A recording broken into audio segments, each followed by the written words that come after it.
Hello everyone! So ito ngayon magluluto ako ng ginataan na kalabasa at sitaw. Hindi ko na pinakita yung paghiwa ko ng tsaka ang isasahog ko dyan ay prito. So ngayon ay gagataan ko ito. Yan.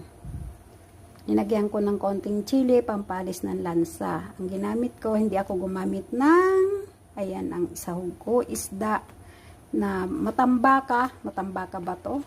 Ayan, pinirito. So, bubuhos na natin yung gata.